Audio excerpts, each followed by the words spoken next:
Bismillahirrahmanirrahim. Today's topic of discussion is gram negative cocci. Gram negative cocci का दूसरा नाम है निजेरिया और इसके अंदर दो इंपॉर्टेंट स्पीशीज है, निजेरिया मेनिनजाइटिडस और दूसरा निजेरिया गोनोरिया। निजेरिया मेनिनजाइटिडस का दूसरा नाम है मेनिंजोकोकस और निजेरिया गोनोरियाई को बोलते हैं गोनोकोकस। तो मैं इनको शॉर्ट फॉर्म से बताऊंगा। मेनिंजोकोकस और गोनोकोकस दोनों के दोनों ग्राम नेगेटिव कोकाई है। ठीक हो गया, दोनों के दोनों ग्राम नेगेटिव कोकाई है, दोनों के दोनों ऑक्सीडेज पॉजिटिव होते हैं, लेकिन ये दोनों ग्राम नेगेटिव है तो ये एंडोटॉक्सिन प्रोड्यूस करेंगे। लेकिन इनके एंडोटॉक्सिन के अंदर एक स्पेशलाइज्ड फीचर होता है जो बाकी किसी ग्राम नेगेटिव के अंदर नहीं होता। इनका जो एंडोटॉक्सिन होता है वो लाइपो ओलिगोसैकेराइड होता है, ना कि लाइपोपॉलीसैकेराइड। बाकी दूसरे ग्राम नेगेटिव बैक्टीरिया जिस तरह ग्राम नेगेटिव रॉड्स होते हैं, एंटेरिक है, रेस्पिरेटरी है, जूनोटिक है, तो वो सारे के सारे लाइपोपॉलीसैकेराइड के ऊपर मुश्तमिल होते हैं। लेकिन इनका एंडोटॉक्सिन लाइपो ओलिगोसैकेराइड होता है, उसके अंदर लिपिड ए मॉलिक्यूल और लिपिड बी वाला और polysaccharide core molecule O antigen वगैरह सब चीज़ें वही होती है, जिसमें लिपिड ए मॉलिक्यूल ज़्यादा टॉक्सिक होता है। इसके साथ अगर इनको चॉकलेट एगर पे ग्रो करते हैं, चॉकलेट एगर कैसे प्रोड्यूस होता है, जब आप ब्लड एगर को 80 डिग्री सेंटीग्रेड के ऊपर हीट करते हो तो तभी इनका कल्चर होता है। ठीक हो गया, तो इनका कल्चर मीडियम होता है चॉकलेट एगर। तो इस वीडियो के अंदर हम पूरे के पूरे दोनों इंपॉर्टेंट स्पीशीज को कंपेयर करने वाले हैं। पहला होता है मेनिंजोकोकस, दूसरा होता है गोनोकोकस होता है। ठीक हो गया, ओके। तो जो मेनिंजोकोकस होता है, मेनिंजोकोकस और दूसरा होगा गोनोकोकस। पहले कुछ इनकी इंपॉर्टेंट प्रॉपर्टीज को देख लेते हैं। ठीक है, इंपॉर्टेंट प्रॉपर्टीज क्या होती है। पहले इंपॉर्टेंट प्रॉपर्टी ये है कि ये ग्राम नेगेटिव है और ये पेयर्ड अगर माइक्रोस्कोपिक देखा जाए तो ये पेयर्ड किडनी बीन जैसे रिजेंबल करते हैं। जिस तरह किडनी बीन हो जाए और दो किडनी बीन को आप एक साथ मिला दो, तो निजेरिया मेनिनजाइटिडस इसके पास एक पॉलीसैकेराइड कैप्सूल होता है, लेकिन वो पॉलीसैकेराइड कैप्सूल गोनोकोकस के पास नहीं होता। अब पॉलीसैकेराइड कैप्सूल के क्या क्या फंक्शंस होते हैं, इसके चार इंपॉर्टेंट फंक्शंस होते हैं और ये चार इंपॉर्टेंट फंक्शंस तीन बैक्टीरिया के दरमियान कॉमन हो गए। पहला मेनिंजोकोकस, दूसरा हीमोफिलस इन्फ्लुएंजा और तीसरा होता है स्ट्रेप्टोकोकस निमोनिया। पहली बात ये है कि जो पॉलीसैकेराइड कैप्सूल होता है विरुलेंसी को बढ़ा देता है। दूसरी बात कि ये सीरोलॉजिकल टेस्ट के अंदर एंटीजन के तौर पे काम आता है। तीसरी बात कि ये स्पाइनल फ्लूइड होता है मेनिंजाइटिस के केस में, तब ये एंटीजन के तौर पे काम आता है। मतलब ये एंटीजन के तौर पे काम आता है for serological test, antigen for identification of meningitis. ठीक है, स्पाइनल फ्लूइड के अंदर होता है और ये वैक्सीन के अंदर भी ये इम्यूनोजन के तौर पे काम आता है, एंटीजन के तौर पे काम आता है। अब ये जो पॉलीसैकेराइड कैप्सूल होता है, पॉलीसैकेराइड कैप्सूल सिर्फ और सिर्फ मेनिंजोकोकस के पास होता है। प्रोमिनेंट पॉलीसैकेराइड कैप्सूल है, ये विरुलेंसी को बढ़ाता है। किस तरह से विरुलेंसी को बढ़ाता है कि ये एंटीफैगोसाइटिक एक्टिविटी को कम करके एंटीफैगोसाइटिक एक्टिविटी को बढ़ा के, क्योंकि ये ऑप्सोनाइजेशन को ब्लॉक कर देता है, फेगोसाइटोसिस को मिनिमाइज कर देता है। इसके साथ साथ ये जो कैप्सूल होता है इसके अगेंस्ट एंटीबॉडी बनना शुरू हो जाती है, जिनको बोलते हैं एंटी कैप्सुलर एंटीबॉडी। ठीक हो गया, और यहाँ पर क्यूलिंग रिएक्शन भी होगा, जिस तरह आपने स्ट्रेप्टोकोकस निमोनियाई के अंदर भी क्यूलिंग रिएक्शन पढ़ा था। अब जो कैप्सूल है ये इम्यूनोजन के तौर पर भी काम आता है, जो कि प्रोटेक्टिव एंटीबॉडी को इंड्यूस करता है। अब इसी कैप्सूल के ऊपर या इसी कैप्सूल के अंदर शुगर की जो अरेंजमेंट होती है वो डिफरेंट होती है और इसी की बेस पर एंटीजेनिसिटी होती है। ठीक हो गया, तो उसको 13 सीरोलॉजिकल ग्रुप में डिवाइड करते हैं on the basis of their antigenicity of sugar polysaccharide. ठीक हो गया, तो इनके कैप्सूलर पॉलीसैकेराइड की एंटीजेनिसिटी की बेस पर इनको 13 सीरोलॉजिकल टाइप्स में डिवाइड करते हैं। अब इसमें से जो 5 टाइप है जो मेनिंजाइटिस और मेनिंजोकोकस करवाती है या मेनिंजोकॉक्सीमिया करवाती है। ठीक है, 5 ए होता है, बी होता है, सी होता है और वहाँ से लास्ट से आपने वाई और W, A B C Y और डब्ल्यू, डब्ल्यू 135 होता है। इसमें से भी जो सीरोलॉजिकल टाइप ए होती है ये सबसे ज़्यादा कॉमन होती है। सीरोलॉजिकल टाइप ए सबसे ज़्यादा कॉमन होती है, जिसने मेनिंजाइटिस और मेनिंजोकॉक्सीमिया करवाना होता है। ठीक हो गया, ठीक है। जो मेनिंजाइटिस वाली कौन सी होती है, हमारी सीरोलॉजिकल टाइप या सीरो टाइप ए होती है, जबकि सीरो टाइप बी वाले ने यूनाइटेड स्टेट्स में ज़्यादा डिजीज़ करवा देना है। ठीक हो गया, और जो सीरो टाइप बी होता है ये इसका जो पॉलीसैकेराइड मॉलिक्यूल होता है, इसका पॉलीसैकेराइड कैप्सूल होता है, ये इम्यूनोजेन के तौर पे इस्तेमाल नहीं होता। इसका मतलब जो वैक्सीन होती है मेनिंजाइटिस के अगेंस्ट होती है, मेनिंजोकोकस के अगेंस्ट होती है, उसके अंदर ए होता है, सी होता है, वाई होता है, डब्ल्यू 135 होता है इम्यूनोजेन के तौर पर, लेकिन बी वाला नहीं होता। ठीक हो गया, बी वाला नहीं होता। तो जो बी के अगेंस्ट वैक्सीन बनाई जाती है उसके अंदर फैक्टर एच बाइंडिंग प्रोटीन होती है, वो इम्यूनोजेन के तौर पे काम आती है, उसको हम नेक्स्ट देख लेंगे। तो पहली बात क्या हो गया कि जो पॉलीसैकेराइड कैप्सूल होता है वो इसके अंदर मौजूद नहीं होता, मेनिंजोकोकस के अंदर होता है और इसकी सारी प्रॉपर्टीज आपको बता दी कि एंटीबॉडी को इंड्यूस करता है, एंटीफैगोसाइटिक होता है, और जो मेनिंजोकोकस होता है मेनिंजाइटिस और मेनिंजोकॉक्सीमिया करवाता है। जो ये सेकंड बैक्टीरिया है जो मेनिंजाइटिस करवाता होता है। जो फर्स्ट रैंकिंग पे जो बैक्टीरिया आता है वो नीमोकोकाई आता है। ठीक हो गया, सेकंड पे इसका नाम आता है। थर्ड पर हीमोफिलस इन्फ्लुएंजा और दूसरे बैक्टीरिया आ जाते हैं। जबकि गोनोरिया या गोनोकोकस ने करवाना है लोकल में गोनोरिया करवा देना है, असेंडिंग के अंदर पेल्विक इन्फ्लेमेटरी डिजीज़ करवा देनी है जिसके अंदर आपने सल्फेंजाइटिस याद रखना है। डिससेमिनेटेड के अंदर आप देख सकते हो डिससेमिनेटेड गोनोकोकल इन्फेक्शन लिखा हुआ होगा। ओके, जो गोनोरिया होता है मेल में यूरिथ्राइटिस कराता है, फीमेल में सर्विसाइटिस करवाता है। और लास्ट है कि न्यूनेटम, न्यूनेट के अंदर ये कंजक्टिवाइटिस करवा सकता है जिसको बोलते हैं ऑप्थेल्मिया नियोनेटोरियम, ठीक है, ऑप्थेल्मिया नियोनेटोरियम। ओके, और यहाँ पे फैक्टर एच की बात की थी, तो फैक्टर एच बाइंडिंग प्रोटीन होती है, वो वैक्सीन के तौर पे काम होती है, वैक्सीन के अंदर इस्तेमाल होती है एज एन इम्यूनोजन के तौर पर, specifically against vaccine against group B streptococci, sorry मेनिंजोकोकाई। तो पहले हमने डिजीज़ को देख लिया, दूसरा पॉइंट कैप्सूल का हो गया। तो कैप्सूल होता है वो इसके पास होता है मेनिंजोकोकस के पास, लेकिन गोनोरिया वाले या गोनोकोकस के पास कोई प्रोमिनेंट कैप्सूल नहीं होता। अब इसका क्या मतलब हुआ कि इसकी सीरोलॉजिकल टाइप एग्जिस्ट करती है मेनिंजोकोकस की, गोनोकोकस की क्या नहीं करेगी, लेकिन गोनोकोकस की भी सीरोलॉजिकल टाइप होगी, बल्कि गोनोकोकस की ज़्यादा सीरोलॉजिकल टाइप होती है। अब इसकी जो सीरोलॉजिकल टाइप थी वो उसकी 13 सीरोलॉजिकल टाइप थी और उसकी बेस क्या थी एंटीजेनिसिटी ऑफ कैप्सुलर पॉलीसैकेराइड, लेकिन वहाँ पे 100 से भी ज़्यादा पॉलीसैकेराइड 100 से भी ज़्यादा सीरोटाइप्स होती है, तो उनका एंटीजेनेसिक बेसिस क्या होता है? तो वहाँ पे जो एंटीजेनेसिटी होती है वो पिलाई प्रोटीन के ऊपर होती है, ठीक है, जिसको सिंगुलर पिलस बोलते हैं, ठीक है, पाइलस बोलते हैं, ओके। तो जो पिलाई प्रोटीन है इसकी एंटीजेनिसिटी डिटरमिन करती है मोर देन 100 सीरोलॉजिकल टाइप्स हो गया, ठीक हो गया। और जो पिलाई होती है, पिलाई में वेरिएशन किस वजह से आती है? प्रोग्राम क्रोमोसोमल रीअरेंजमेंट की वजह से आती है, प्रोग्राम क्रोमोसोमल रीअरेंजमेंट की वजह से आती है, ठीक हो गया, प्रोग्राम क्रोमोसोमल रीअरेंजमेंट की वजह से। और इसके अलावा कहते हैं कि जो गोनोकोकाई है, गोनोकोकाई के पास 3 आउटर मेम्ब्रेन प्रोटीन्स होती है, एक आउटर मेम्ब्रेन होती है ग्राम नेगेटिव के पास, ठीक है, तो उसकी 3 आउटर मेम्ब्रेन प्रोटीन होती है, 1 2 3। इसमें से जो सेकंड प्रोटीन है ये ऑर्गेनिज्म की अटैचमेंट करवाती है और यही एंटीजेनिसिटी प्रोवाइड करती है, ठीक है, एंटीजेनिक वेरिएशन प्रोवाइड करती है, ओके। तो निजीरिया में आपको मैंने बताया था कि निजीरिया के अंदर जो एंडोटॉक्सिन होता है वो लाइपोपॉलीसैकेराइड का नहीं होता, बल्कि वो लाइपोओलिसैकेराइड का होता है, यानी इसमें जो शुगर मॉलिक्यूल है वो रिलेटिवली कम होते हैं, जबकि लाइपोपॉलीसैकेराइड के अंदर शुगर मॉलिक्यूल काफ़ी ज़्यादा होते हैं, शुगर मॉलिक्यूल काफ़ी ज़्यादा होते हैं। और क्या सिमिलैरिटी होती है दोनों में सिमिलैरिटी ये होती है कि अगर हम टॉक्सिक ट्रेस मेटल यूज़ करते हैं, फैटी एसिड यूज़ करते हैं, तो इनकी ग्रोथ इनहिबिट हो जाती है, ठीक है। और चॉकलेट एगर के ऊपर भी हमको ग्रो कराना, सॉरी, ब्लड एगर के ऊपर ग्रो कराना बहुत मुश्किल होता है, तो उनको ग्रो करवाने के लिए स्पेशलाइज्ड कल्चर मीडियम यूज़ करते हैं जिसको बोलते हैं चॉकलेट एगर। चॉकलेट एगर कैसे प्रोड्यूस होता है? जब आप ब्लड एगर को 80 डिग्री सेंटीग्रेड तक हीट करते हैं, तो वो तमाम इनहिबिटर को इनएक्टिवेट कर देता है। तो ब्लड एगर को 80 डिग्री के बाद हीट करने के बाद जो प्रोड्यूस होता है, उसको बोलते हैं चॉकलेट एगर कहते हैं। तो चॉकलेट एगर पे ही इनकी कल्चरल ग्रोथ होती है, वरना ब्लड एगर के ऊपर ये अगर आप फैटी एसिड ऐड कर दो, टॉक्सिक ट्रेस मेटल ऐड कर दो, तो इनकी ग्रोथ रुक जाएगी। इसके अलावा ये ऑक्सीडेज पॉजिटिव होती है, इसका मतलब इनके पास साइटोक्रोम सी एंजाइम होता है, ठीक है, साइटोक्रोम सी एंजाइम होता है। तो ये वाला जो इम्पोर्टेंट पॉइंट होगा, ये हमने यूज़ होगा लेबॉरेटरी डायग्नोसिस के तौर पर, ठीक हो गया, कि जो ऑक्सीडेज पॉजिटिव हो गए हम उनको बोलेंगे निजेरिया, ठीक हो गया, निजेरिया, ओके। यानी हम होगा क्या लेबॉरेटरी डायग्नोस्टिक टेस्ट के अंदर, किनकी कॉलोनीज होगी उनको हमें कंपाउंड से एक्सपोज करवा देंगे, ठीक हो गया। तो क्या होगा, तो उनकी ऑक्सीडेशन हो जाएगी और ये कंपाउंड जिसका नाम है इसका कंपाउंड का नाम होता है फिनाइलिन डायमीन। तो ये क्या कन्वर्ट हो जाता है, ये पर्पल या ब्लैक हो जाता है क्योंकि इसकी ऑक्सीडेशन हो जाती है। इसकी वजह क्या होती है, क्योंकि इनके पास साइटोक्रोम सी एंजाइम है, that is why they are called oxidase positive. कहते हैं कि निजेरिया के अंदर मेनली वैसे 2 इंपॉर्टेंट स्पीशीज होती है, मेनिंजोकोकस और गोनोकोकस, लेकिन इसके अलावा कुछ और स्पीशीज भी आ जाती है, जैसे मोरक्सिला कैटरैलिस। ये नॉर्मल थ्रोट का फ्लोरा का पार्ट होता है, ठीक हो गया। ये रिस्पिरेटरी ट्रैक इन्फेक्शन करवा सकता है, जिस तरह साइनोसाइटिस होता है, ब्रोंकाइटिस होता है, निमोनिया होता है, ओटाइटिस मीडिया होता है। मोरक्सिला कैटरैलिस होता है, इसके अलावा और कौन-कौन से होते हैं, किंगीला होता है, काइंटोबैक्टर होता है, ठीक हो गया, कैंटोबैक्टर होता है, ओके, ये भी होते हैं। मोरक्सिला कैटेरालिस का दूसरा नाम है ब्रैनहीमिला कैटेरालिस, लेकिन ये माइनर होते हैं, आपने इनको नहीं पढ़ना, तो हमने सिर्फ इनको पढ़ना है, मेनिंजोकोकस को और गोनोकोकस को, ओके। तो सबसे पहला पॉइंट हमने क्या कवर कर लिया, डिजीज़ को पढ़ लिया, फिर इनके कैप्सूल को, कुछ सिमिलैरिटीज़ वगैरह को देख लिया। अब तीसरे पॉइंट की तरफ आते हैं, इनकी ट्रांसमिशन को, इनकी पैथोजेनेसिस या एपिडेमियोलॉजी को। कहते हैं कि ह्यूमन्स नेचुरल होस्ट होते हैं मेनिंजोकोकाई के, ठीक है, ओनली नेचुरल होस्ट होते हैं, और ये चूँकि रिस्पिरेटरी ट्रैक्ट का इन्फेक्शन करवा देते हैं, निमोनिया वगैरह करवा देते हैं, और इसके अलावा मेनिंजाइटिस वगैरह, क्योंकि तो मेनिंजाइटिस कैसे फैलेगा कि जो ओल्फैक्टरी बल्ब्स होते हैं उनके ज़रिए फैल सकता होता है, ओके। तो एयरबोर्न ड्रॉपलेट से क्या होती है, इसकी ट्रांसमिशन होती है, जबकि उसकी ट्रांसमिशन सेक्सुअल होती है, उसकी ट्रांसमिशन क्या होती है, सेक्सुअल होती है। पहले हम एक को कवर कर लेते हैं मेनिंजोकोकस को। तो इसकी जो ट्रांसमिशन होती है वो एयरबोर्न ड्रॉपलेट से होती है और ये कॉलोनी को ऑक्यूपाई करता है, स्पेसिफिकली नेज़ोफैरिंक्स को, ठीक हो गया, नेज़ोफैरिंक्स को। सबसे पहले क्या बनाता है, ट्रांजिएंट कंपोनेंट बन जाता है। पहले ये कैरियर की फॉर्म में एक्सटेंड करता है, पहले ये एसिम्प्टोमेटिक इन्फेक्शन करवाता है, ठीक हो गया?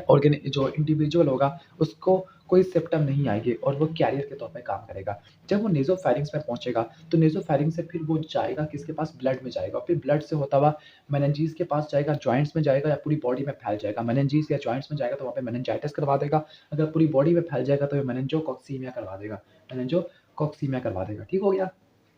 ओके, मेनिंजोकॉक्सीमिया करवा देगा। कहते हैं कि जो मेनिंजाइटिस होता है, मेनिंजाइटिस का आउटब्रेक्स होता है, तो ये आर्म्ड फोर्सेस में काफ़ी ज़्यादा कॉमन होती है। दैट इज़ व्हाई जो मिलिट्री फोर्सेस होती हैं, उनमें वैक्सीनेशन करवाना बहुत ज़्यादा ज़रूरी होता है। ठीक हो गया? वैक्सीनेशन करना बहुत ज़्यादा ज़रूरी होता है।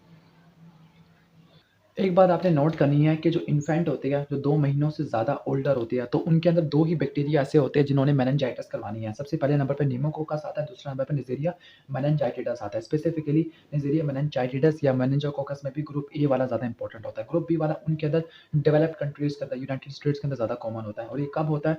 ठीक है, क्योंकि ये जो कैप्सूलर पॉलीसैकेराइड वैक्सीन होती है, इसके अंदर मौजूद नहीं होता। ठीक हो गया? नॉर्मल वैक्सीन के अंदर मौजूद नहीं होता। अब मेनिंजोकोकस के पास कुछ इंपॉर्टेंट विरुलेंस फैक्टर्स होते हैं और विरुलेंस फैक्टर्स कौन-कौन से होते हैं? तो पहला विरुलेंस फैक्टर होता है वो है पॉलीसैकेराइड कैप्सूल। पॉलीसैकेराइड कैप्सूल क्या करता है? जो पॉलीमॉर्फोन्यूक्लियर लिम्फोसाइट्स होते हैं, लिम्फोसाइट नहीं, पॉलीमॉर्फोन्यूक्लियर ल्यूकोसाइट्स होती है, न्यूट्रोफिल्स होती है, वहाँ से इनकी फेगोसाइटोसिस को ब्लॉक कर देता है। इसके अलावा इम्यूनोजेन के तौर पे भी इस्तेमाल होता है। दूसरा होता है एंटीटॉक्सिन होता है। अगर आप यहाँ से देखो, मैंने यहाँ पे लिखा हुआ है कि ये क्या करता है, नेज़ोफेरेंस की मेम्ब्रेन को कोलोनाइज़ करने के बाद क्या करेगा? विरुलेंस फैक्टर प्रोड्यूस करेगा, वीएफ लिखा हुआ है। तो पहला लिखा हुआ कैप्सूल, पॉलीसैकेराइड कैप्सूल लिखा हुआ है, जो कि एंटीफैगोसाइटिक होता है, इम्यूनोजेन भी होता है। दूसरा एंडोटॉक्सिन नज़र आ रहा होगा। एंडोटॉक्सिन फीवर, सेप्टिक शॉक करवा देता है और दूसरी पैथोलॉजिकल फीचर्स करवा देता है। ठीक हो गया? इसके अलावा आपको आईजीए प्रोटीज़ भी मिलेगा। जो आईजीए प्रोटीज़ क्या करवाता है? जो आपको पता है कि तमाम रिस्पिरेटरी मेम्ब्रेन के ऊपर आईजीए की कोटिंग होती है, क्योंकि जहाँ पे सिक्रेशन होगी वहाँ पे आईजीए होगा। तो ये आईजीए प्रोटीज़ आईजीए को क्लीव कर देता है। इसके साथ एक और भी होता है, फैक्टर एच बाइंडिंग प्रोटीन होती है, फैक्टर एच बाइंडिंग प्रोटीन होती है। अब फैक्टर एच बाइंडिंग प्रोटीन नाम से लग रहा है कि इसने फैक्टर एच के साथ बाइंड करना है। तो फैक्टर एच होता क्या है? फैक्टर एच क्या होता है? ये कॉम्प्लीमेंट C3b का इनहिबिटर होता है, C3b का इनहिबिटर होता है। अब होगा क्या कि जो फैक्टर एच होगा, जब वो मेनिंजोकोकाई की सरफेस के ऊपर अटैच होगा, तो ये C3b की ऑप्सोनाइजिंग एक्टिविटी को कम कर देगी। फाइनली क्या होगा? ऑप्सोनाइजेशन कम से कम होगी। उसके अलावा मैक कॉम्प्लेक्सेस की फॉर्मेशन भी कम से कम होती है और कि जो वैक्सीन बनती है ए के अगेंस्ट, सी के अगेंस्ट, वाई के अगेंस्ट, W135 के अगेंस्ट, उनके अंदर जो इम्यूनोजेन है वो पॉलीसैकेराइड कैप्सूल होता है, लेकिन जो बी के अगेंस्ट बनती है उसके अंदर फैक्टर एच बाइंडिंग प्रोटीन, ये इम्यूनोजेन के तौर पर इस्तेमाल होता है। ठीक है? इम्यूनोजेन के तौर पर इस्तेमाल होता है। अब कहते हैं कि तो कहाँ इसका होस्ट डिफेंस क्या होता है? अब ज़ाहिर है कि बैक्टीरिया आएगा तो हमारी बॉडी ने भी तो डिफेंड करना है, तो उसका होस्ट डिफेंस होता है, वो होती है लेट एक्टिंग कंपोनेंट्स होती है, जो मैक होता है, मैक, ये हमारी बॉडी के अंदर नॉर्मल डिफेंस प्रोवाइड करता है। लेकिन अगर मैक नहीं होगा, C6 से लेकर C9 की डेफिशिएंसी हो जाएगी, तो फिर मेनिंजोकोकल बैक्टीरियमा का इन्फेक्शन ज़्यादा कॉमन हो जाएगा। ठीक हो गया? इसके साथ एक और ड्रग भी होती है, उसका नाम है इक्विलिजुमाब होती है। इक्विलिजुमाब क्या करती है? ये कॉम्प्लीमेंट को इनहिबिट कर देती है और ये इस्तेमाल करते हैं पैराक्सिमल नॉक्टर्नल हीमोग्लोबिन यूरिया के अंदर। ठीक हो गया? ये ऑटोइम्यून डिसऑर्डर है, तो उसके अंदर ये यूज़ करती है, तो ये कॉम्प्लीमेंट को इनहिबिट कर देती है, तो इसके अंदर भी मेनिंजोकोकल का इन्फेक्शन काफ़ी ज़्यादा हो जाता है। ठीक हो गया? तो ये हो जाएगा पैथोजेनेसिस। अब इसके बाद हम क्लिनिकल फाइंडिंग्स की तरफ आ जाते हैं, तो क्लिनिकल फाइंडिंग के लिए आपको यहाँ पे आना पड़ेगा। ओके, क्लिनिकल फाइंडिंग क्या होगी? 2 होगी क्लिनिकल फाइंडिंग, या तो मेनिंजाइटिस होगा या मेनिंजोकॉक्सीमिया होगा। हम मेनिंजोकॉक्सीमिया किस तरह से प्रेज़ेंट करता है? मेनिंजोकॉक्सीमिया बिल्कुल वैसे ही प्रेज़ेंट करता है जिस तरह सेप्टिक शॉक होता है, ठीक है? शॉक की प्रेज़ेंटेशन होती है, कैसे हाई हाई फीवर होगा, हाइपोटेंशन होगा, इसके अलावा पेटिचियल प्लूरेटिक रैश होती है। और जो सीवियर फॉर्म होती है मेनिंजोकॉक्सीमिया की, उसको बोलते हैं वाटर हाउस फ्रैड्रेशन सिंड्रोम। इसके अंदर आपको काफ़ी ज़्यादा हाई फीवर देखने को मिलेगा, शॉक देखने को मिलेगा, व्हाइट स्प्रेड पुरपुरा देखने को मिलेगा, डिससेमिनेटेड इंट्रावेस्कुलर कोagulation देखने को मिलेगी। इसकी वजह से थ्रोम्बोसाइटोपिनिया हो सकता है, एड्रिनल इनसफिशिएंसी हो सकती है शॉक की वजह से। ओके? ये सीवियर फॉर्म होती है। ठीक हो गया? कहते हैं मेनिंजोकोक्सीमिया डिफरेंट ऑर्गन तक जाके फैल सकता होता है, स्पेसिफिकली मेनिंजेस तक एक्सटेंड कर सकता होता है। तो मेनिंजेस में जाने के बाद ये मेनिंजाइटिस करवा देगा। उसको मेनिंजाइटिस के क्या सिम्पटम होते हैं? फीवर होता है, हेडेक होता है, स्टिफ नेक होती है और आपको स्पाइनल फ्लूइड के अंदर पॉलीमॉर्फोन्यूक्लियर लिम्फोसाइट के अलावा ज़्यादा देखने को मिलेगा। अब लेबोरेटरी डायग्नोसिस किस तरह से होगी? लेबोरेटरी डायग्नोसिस किस तरह से होगी कि माइक्रोस्कोपिक आपको क्या देखने को मिलेगा? ग्राम नेगेटिव बैक्टीरिया देखने को मिलेगा, ग्राम नेगेटिव बैक्टीरिया देखने को मिलती है। ओके? वो भी स्पेसिफिकली स्पाइनल फ्लूइड के अंदर। फिर इसके बाद आप कल्चर करोगे किसके ऊपर? चॉकलेट एगर, और इसकी इंक्यूबेशन करोगे 37 डिग्री सेंटीग्रेड के ऊपर और 5% कार्बन डाइऑक्साइड के ऊपर। तो आपको क्या देखने को मिलेगा? क्या देखने को मिलेगा? मैनिटोल क्यू ग्लूकोज के फर्मेंटेशन टेस्ट करोगे। ठीक है? पहले आप ये देखोगे कल्चर करने के बाद कि ऑक्सीडेज़ पॉज़िटिव है या ऑक्सीडेज़ नेगेटिव है। अगर ऑक्सीडेज़ पॉज़िटिव है तो उसका मतलब कोई ना कोई नीज़ेरिया है। अब ऑक्सीडेज़ पॉज़िटिव है, अब ये सेपरेट करना है कि नीज़ेरिया मेनिंजाकोकाई या गोनोकोकाई है, तो हम फर्मेंटेशन से पता चलाएँगे। दोनों के दोनों ग्लूकोज़ की फर्मेंटेशन करते हैं, लेकिन जो मेनिंजाकोकस है ये सिर्फ़ मैनिटोल की फर्मेंटेशन करता है। सिर्फ़ वो मैनिटोल की फर्मेंटेशन नहीं कर सकता। इसके अलावा जो सीरम एंटीबॉडी टेस्ट होती है वो किसी काम के नहीं होते। जो फ्लोरेसेंस टेस्ट है वो मज़ीद स्पीशीज़ को आइडेंटिफ़ाई करने के लिए ए है, सी है, ठीक है? ये ऐसी है, लेकिन जो एंटीबॉडी डिटेक्शन टेस्ट होते हैं वो किसी काम के लिए नहीं होते। लेकिन जो लैटिक्स एग्लूटिनेशन टेस्ट होता है मेनिंजाइटिस के केस में, वो स्पाइनल फ्लूइड के अंदर जो एंटीजन होता है कैप्सुलर पॉलीसैकेराइड का, उसको आइडेंटिफाई कर सकता होता है। तो इसके लिए ड्रग ऑफ चॉइस क्या होती है? पेनिसिलिन जी होती है, या सेफ्लोस्पोरिन के अंदर आप सेफ्ट्रियाक्सोन भी इस्तेमाल कर सकते हो। ठीक है, सेफ्ट्रियाक्सोन भी इस्तेमाल कर सकते होते हैं। ओके, तो ये तो हो जाएगा सारा का सारा मेनिंजोकोकस वाला। इसके प्रिवेंशन वैसे किसी काम के नहीं है और प्रिवेंशन को अभी नहीं कर रहे हम। अब इसके बाद देख लेते हैं निज़ेरिया गोनोकोकस या निज़ेरिया गोनोरियाई या गोनोकोकस। अब इसकी ट्रांसमिशन किस तरह से होती है? इसकी ट्रांसमिशन क्या होती है? ट्रांसमिटेड सेक्सुअली होती है और ट्रांसप्लेसेंटल भी हो सकती है। ठीक है, ट्रांसप्लेसेंटल भी हो सकती होती है। ठीक हो गया? कहते हैं कि गोनोरिया होता है मेल के अंदर सिम्प्टोमेटिक होता है, लेकिन फीमेल के अंदर एसिम्प्टोमेटिक होता है, और इसने जिस जगह को इन्फेक्ट करना है वो है जेनिटल ट्रैक। इसके विरुलेंस फैक्टर कौन-कौन से होती है? पहला आपको पिलाई नज़र आ रहा होगा, पिलाई विरुलेंस फैक्टर होता है, ठीक हो गया पिलाई।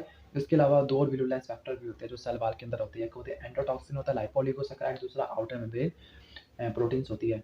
इसके अलावा जो आईजीए प्रोटीज़ होता है, वो भी आईजीए को क्लीव कर देगा, लेकिन गोनोकोकस के अंदर कोई कैप्सूल नहीं होता।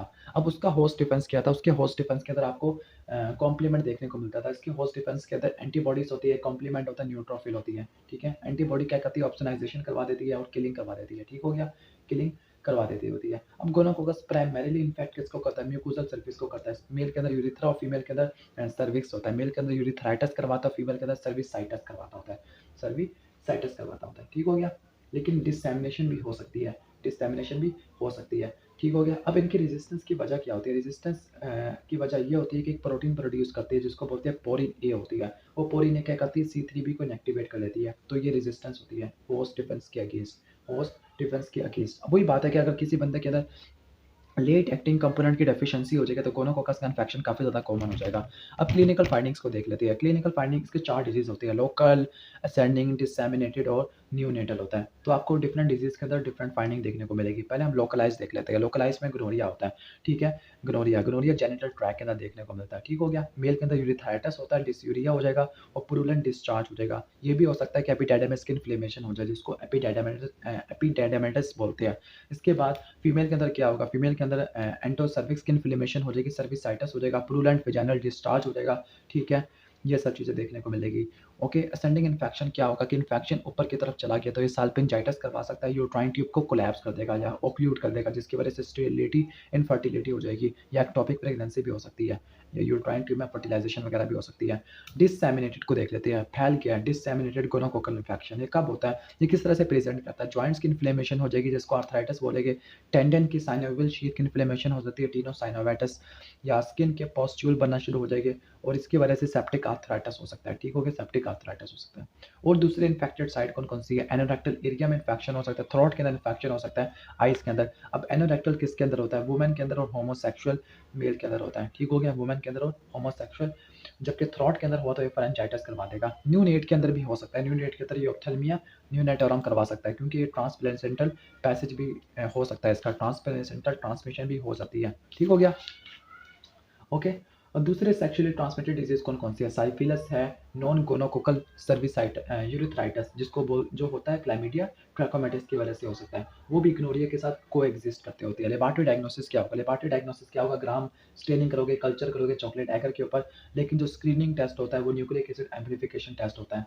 मेल के अंदर क्या होगा? मेल के अंदर फाइंडिंग आपको स्टेनिंग से मिल जाएगी, ठीक हो गया? यूरिथ्रल डिस्चार्ज काफ़ी होता है, लेकिन फीमेल के अंदर आपको स्टेनिंग के अलावा कल्चर वगैरह भी परफॉर्म करना पड़ जाता है। अब ग्राम स्टेनिंग करते हैं तो ग्राम स्टेनिंग फॉल्स पॉजिटिव भी हो सकती है, ठीक है? कि बाज़ वक़्त ऐसा होता है कि नॉर्मल फ्लोरा के अंदर ग्राम नेगेटिव डिप्लोकोकाई है, तो फॉल्स पॉजिटिव आ सकता है या फॉल्स नेगेटिव भी आ सकता है कि जो छोटे-छोटे या स्मॉल नंबर है गोनोकोकाई के, वो नज़र ही नहीं आते ऑयल इमर्शन लेंस में, ठीक हो गया? ऑयल इमर्शन लेंस में, दैट इज़ व्हाई फीमेल के अंदर सिर्फ़ और सिर्फ़ कल्चर करते हैं, ग्राम स्टेनिंग के ऊपर पूरा डिपेंडेंट नहीं होते। इसके अलावा जो एक स्पेशलाइज्ड मीडियम पे ग्रो करते हैं जिसको बोलते हैं थेयर मार्टन मीडियम, जिसमें चॉकलेट एगर के अलावा कुछ एंटीबायोटिक होती है, वैनकोमाइसिन है, कोलिस्टीन है, ट्राइमेथोप्रिम है और निस्टैटिन है। ठीक हो गया? ये क्या करती है, नॉर्मल फ्लोरा को सप्रेस कर देती है ताकि आपको फ़ाल्स पॉज़िटिव या फ़ाल्स नेगेटिव रिज़ल्ट ना मिले। ठीक हो गया? इसके अलावा फर्मेंटेशन करेगा तो फर्मेंटेशन में माल्टोज़ की फर्मेंटेशन नहीं करता होता, ठीक है? माल्टोज़ की फर्मेंटेशन नहीं करता होता। मैंने यहाँ पे मैनिटोल लिखा हुआ है, हालाँकि बुक में कौन-सा लिखा हुआ है? सॉरी, ये मैनिटोल नहीं है बल्कि माल्टोज़ है। ये माल्टोज़ है तो मैं इसको ठीक कर लूँ, यहाँ पे एम लिख देता हूँ सिर्फ़। ये माल्टोज़ है, मैनिटोल नहीं है। Sorry for that mistake. तो ये माल्टोज़ की फर्मेंटेशन ये नहीं कर सकता, जबकि वो ग्लूकोज़ ये जबकि वो माल्टोज़ की फर्मेंटेशन करता था, ये माल्टोज़ की फर्मेंटेशन नहीं कर सकता। ओके? जो स्क्रीनिंग टेस्ट होता है उसको बोलते हैं nucleic acid amplification test. Nucleic acid amplification test किसको चीज़ को सेंस करता है? गोनोकोकस के न्यूक्लिक एसिड को सेंस करता है। तो ये स्क्रीनिंग पर्पज़ के तौर पे इस्तेमाल होती है। एंटीबायोटिक कौन सी इस्तेमाल होती है? सेफ्ट्रियाक्सोन इस्तेमाल होती है। सेफ्ट्रियाक्सोन के साथ आप एक और डाल दोगे, क्या डाल दोगे आप? एज़िथ्रोमाइसिन ऐड कर दोगे। क्यों एज़िथ्रोमाइसिन ऐड करते हो? ताकि अगर क्लैमिडिया का इन्फेक्शन है तो क्लैमिडिया का इन्फेक्शन मिनिमाइज़ हो जाए, ठीक है? ओके? या कोई ऐसी गोनोकोकस की स्ट्रेन है जो सेफ्ट्रियाक्सोन से रेजिस्टेंट है, तो उसको ट्रीट करने के लिए भी आप एज़िथ्रोमाइसिन इस्तेमाल कर सकते होते हैं। ठीक हो गया? कहते हैं कि जो गोनोकोकस होते हैं, ये नॉर्मली क्या होते हैं, पेनिसिलिन से हाईली सेंसिटिव होते हैं, लेकिन इसके बाद इनमें रेजिस्टेंस आना शुरू होगी। ठीक हो गया? दूसरी एंटीबायोटिक के खिलाफ भी रेजिस्टेंस होती है, जैसे टेट्रासाइक्लिन है, क्लोराम्फेनिकोल है। रेजिस्टेंस का मैकेनिज्म क्या है कि ड्रग्स की अपटेक को कम से कम कर देना, और पेनिसिलिन के लिए जो पेनिसिलिन बाइंडिंग प्रोटीन है, उस पर जो बाइंडिंग साइट को अल्टर कर देना, तो इस तरह से रेजिस्टेंस आ जाती है। अब इसकी प्रिवेंशन क्या होगी? कॉन्डम वगैरह यूज़ करने हैं। इसके अलावा अगर न्यूनेटल ऑप्थेल्मिया न्यूनेटरम हो गया, जिसको कॉन्जेनिटल कंजक्टिवाइटिस हो गया, ठीक है? न्यूनेटल कंजक्टिवाइटिस हो गया, तो उसके अंदर सिल्वर नाइट्रेट के ड्रॉप्स यूज़ करते हैं और एरिथ्रोमाइसिन का ऑइंटमेंट भी यूज़ करते हैं ऑप्थेल्मिया न्यूनेटोरम के अंदर। तो यहाँ तक तो हमने मेनिंजोकोकस और गोनोकोकस को कंपेयर भी कर लिया और एक ही वीडियो के अंदर कवर कर लिया। तो आई थिंक वीडियो के अंदर काफ़ी ज़्यादा मिस्टेक्स वगैरह मेरे बोलने में, स्पीच में भी थोड़ा मसला लग रहा होगा, तो उसको आप एक इंसान होने के नाते माफ़ कर दीजिएगा। मेरे पहले से स्पीच में प्रॉब्लम है। तो अगर आपको ये वीडियो अच्छी लगी हो तो उसको लाइक कर देना और चैनल पे नए हो तो सब्सक्राइब करना। Thanks for watching this video. अल्लाह हाफ़िज़।